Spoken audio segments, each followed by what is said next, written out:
been a long time since we've done a search of lost highways kind of adventure. This is County Road 255, starting at the junction with US 93.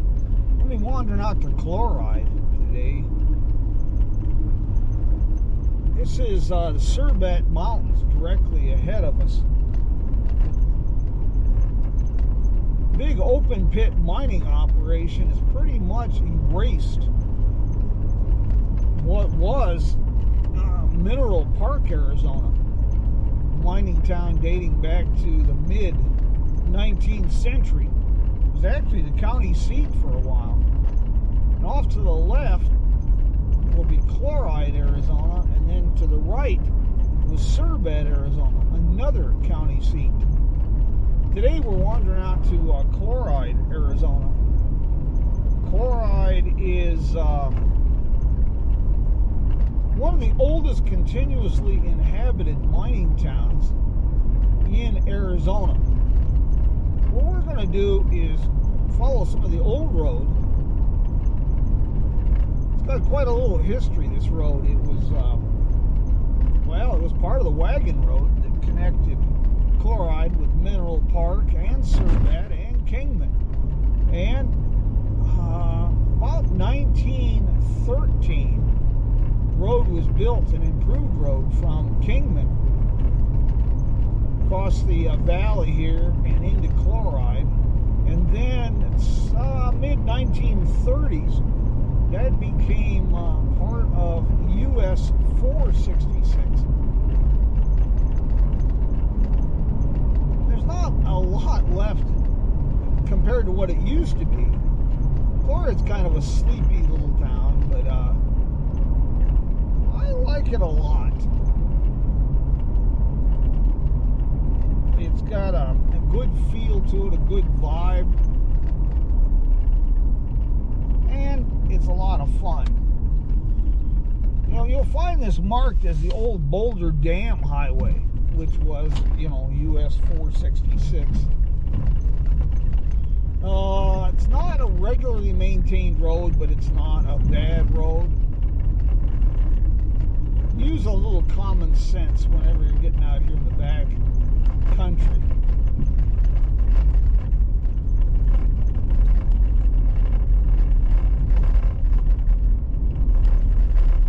A lot of history in this area, to say the very least. Mineral Park, Cerbat faded out first. Mineral Park had ebbs and flows right up into the 20th century. In the 1960s, the Duval Corporation came in and opened the open pit mine, leveled the mountain, and took most of the town out. There's a few remnants. The mining company did preserve the cemetery.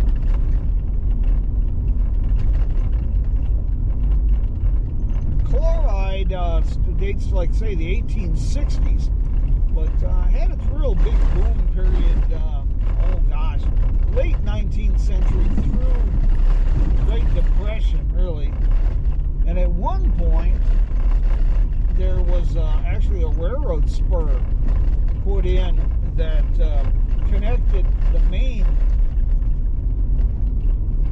Santa Fe Railroad line over at McConaughey along what is Route 66 and I-40.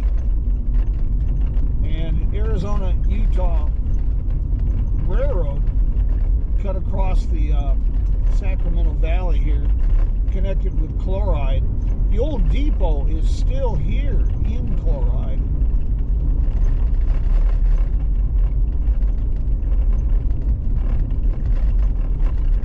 There were big plans to take this railroad all the way up to the town of White Hills, which is a ghost town that's now become kind of it's being developed as I don't know what you call it, bedroom community, for Las Vegas, Nevada.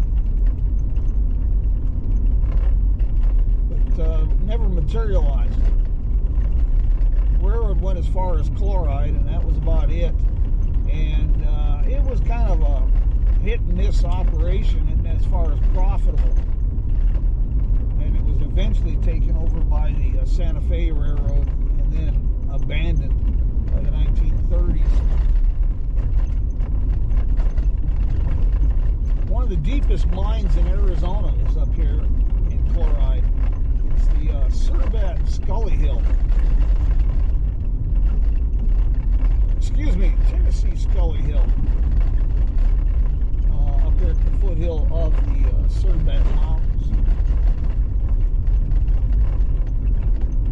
If you want a pretty neat little adventure, I recommend inquiring ahead of time. Generally, the road isn't as good as this, but it's not, every time I've traveled, not too bad. If you're on Highway 93 headed towards Vegas, you go past the Chloride turnoff. Look for Big Wash Road, and you can follow that up to the very top of the Cerbat Mountains. There's a nice little picnic area and campground there called Windy Point. Really, really beautiful area. You can see for miles. Camping up there is a real treat.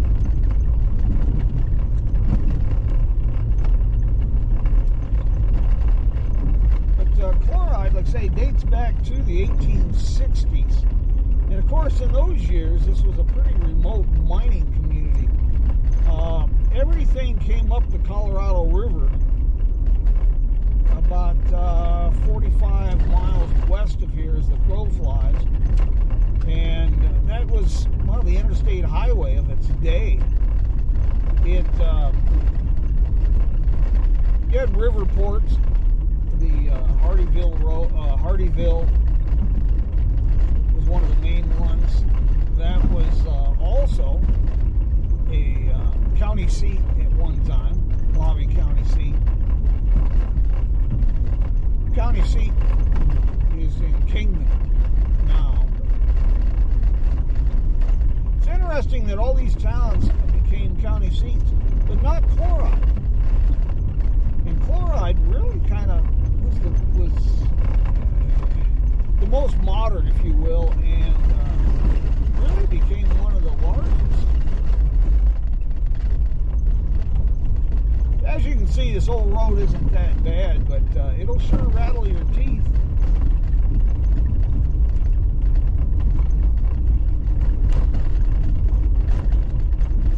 You can see mine tailings on the horizon. There were numerous mines here. Mostly gold, silver, some galena lead ore, and of course copper. The open pit mine at Mineral Park was largely copper. Also up above Mineral Park is turquoise mine that has a very, very interesting history. It's currently operated by the Cobalt family. They still mine turquoise there. But back in the 1920s, the Smithsonian came out and did an archaeological survey and dig around the turquoise, outcrop turquoise mine, and they found evidence of not only mining for at least 1,000 years, but they found evidence like feathers, parrot feathers, different things, indicating trade connections with Central America. We have a tendency, well, it's the old saying, history's written by the winners, but we've really kind of done a disservice by not chronicling the pre-European contact history in the West and Southwest. These folks had quite a civilization and quite a trade network. Turquoise from these mines here in the Cerbat Mountains, through different analysis, they've determined that turquoise beads created from turquoise mine here in the Cerbat, well, they were traded as far east as places like Grand Clavera in New Mexico and coast of California. The Beale Wagon Road, which later became the railroad, the National Trails Road, Route 66, across northern Arizona largely followed that Native American trade route all the way to the tribes, the villages of the Mojave Indians on the Colorado River. And from there, the trade route across the Mojave Desert was developed as the Mojave Road, which is now a real popular off-road adventure across the Mojave Desert. And that remained the primary desert crossing until completion of the railroad in the 1880s. But for the Native American trade route across the desert, it connected with villages near what is present-day Los Angeles and along the coast, Pacific Ocean. Pretty extensive trade network. I always enjoy coming out to Chloride. There's a great little restaurant out here Yesterday's. The motel from the 1930s, early 30s period has been fixed up. It's a pretty rustic, if you will, rudimentary motel.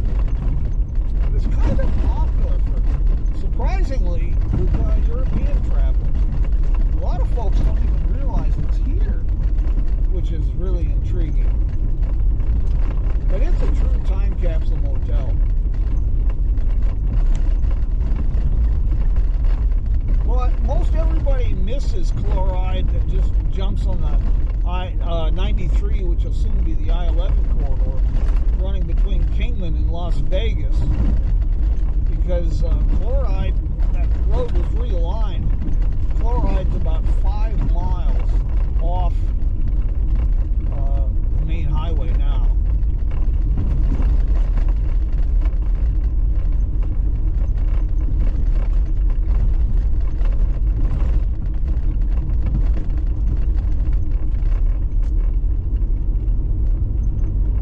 I'll give you a quick drive through town. I'll show you the depot, and then my destination is Yesterday's restaurant here in Chloride today.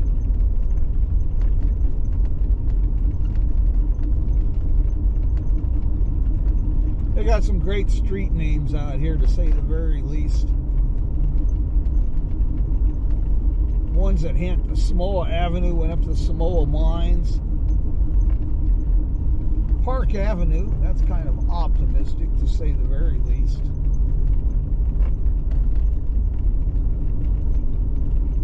Rainbow Avenue.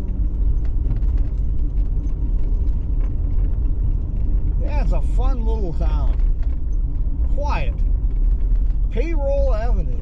Imagine that. There you can see on the left is Yesterday's restaurant.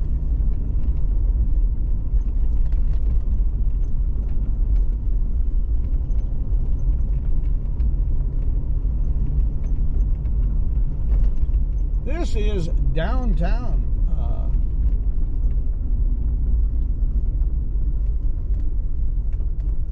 Downtown Chloride.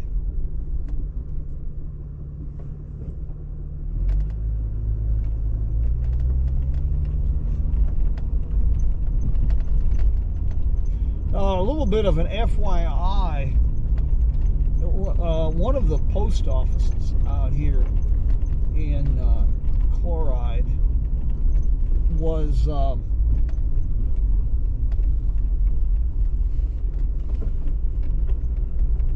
moved into Kingman, Arizona by Ross Householder, and it is the located on Chestnut Street in Kingman, and it was turned into a home.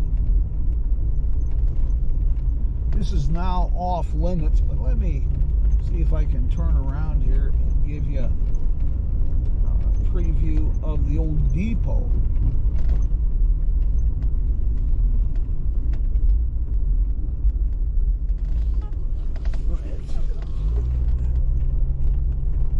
Scully Hill, that goes up to the Tennessee Scully Hill mines I mentioned previously.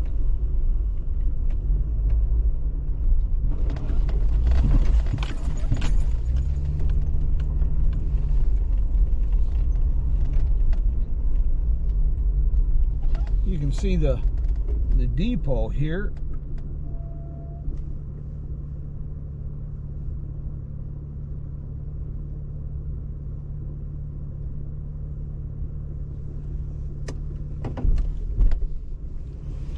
That was the Arizona-Utah Railroad. Dates back to about the 1890s.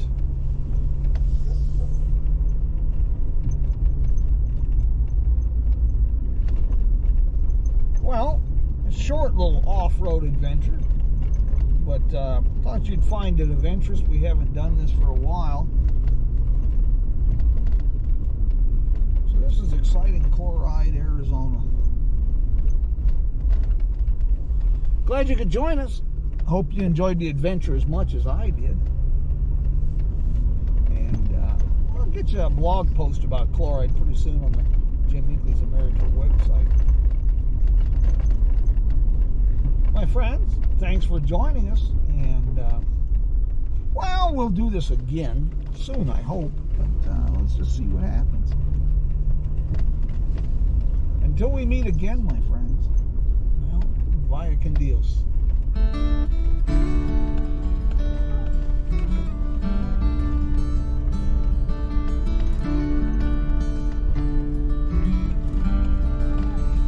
Say hello to a new friend on an old road.